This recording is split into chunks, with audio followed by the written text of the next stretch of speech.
கர்த்தருடைய பரிசுத்தமான நாமம் மகிமைப்படுவதாக. ஆசீர்வாதமான ஒரு கால வேளையிலையும் அனுதின மன்னா என்கிற வேத தியானத்தினால் உங்களை சந்திப்பதில் மிகுந்த சந்தோஷம்.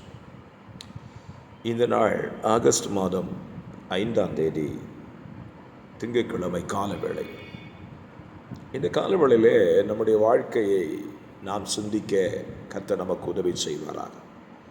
இன்றைக்கு நம்முடைய வாழ்விலே இந்த உலகத்தை குறித்த ஏராளமான அறிவுகள் நமக்கு இருக்கிறது. ஏன், நம்முடைய கைகளில் வைத்திருக்கிற செல்ஃபோனை குறித்த அறிவு ஏராளம் இருக்கும். மற்றவர்களுக்கு தெரியாததெல்லாம் நாம் கண்டுபிடித்து வைத்திருப்போம் செல்ஃபோனிலே. நம்முடைய பிள்ளைகளை நம்மை விட மேன்மையாக இருப்பார்கள்.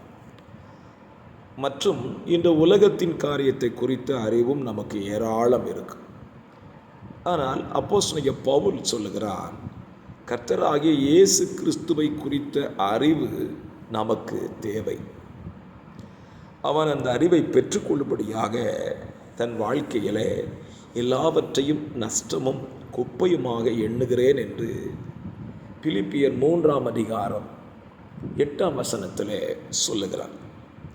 என்னை கேட்கிற அருமையான கர்த்தருடைய பிள்ளைகளே, உங்கள் வாழ்க்கையில் இயேசு கிறிஸ்துவை குறித்த அறிவு உங்களுக்கு எந்த அளவுக்கு கிடைத்திருக்கிறது அல்லது பெற்றிருக்கிறீர்கள் என்பதை என்றைக்காவது சிந்தித்திருப்பீர்களா? இயேசு யார்? அவர் எப்படிப்பட்டவர்? அவர் எப்பொழுது இருந்தவர்? அவருக்கு முடிவு உண்டா?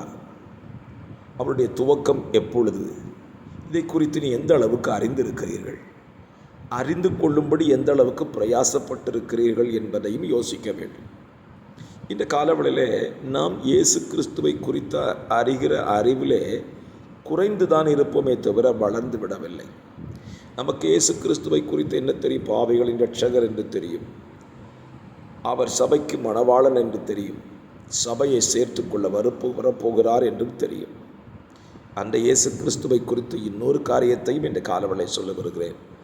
சபையை எடுத்துக்கொள்ள வரப்போகிறவர் என்பதைப் போல சபையை நியாயம் தீர்க்க வரப்போகிறவர் என்பதையும் நாம் அறிந்திருக்க வேண்டும். நீங்கள் கேட்கலாம், உலகத்தை தானே இயேசு நியாயம் தீர்ப்பார். உண்மைதான். அப்போஸ்தலனாகிய பவுல் சொல்லுவான், நியாய தீர்ப்பு, பேதுரு சொல்லுவான், நியாய தீர்ப்பு முந்தி தேவனுடைய வீட்டிலே துவங்குவான். இப்போ இயேசுவை நம்ம சரியாக புரிந்து கொண்டாதான் நாம் ஏமாற்றப்படாமல் இருப்போம். சபையையும் அவர் நியாயம் தீர்க்க வருகிறார். இந்த காலவெளியிலே அவரை அறிந்து கொள்வதற்கு வேதத்தை அதிகம் வாசியுங்கள். கர்த்தர் உங்களை ஆசீர்வதிப்பார். God bless you.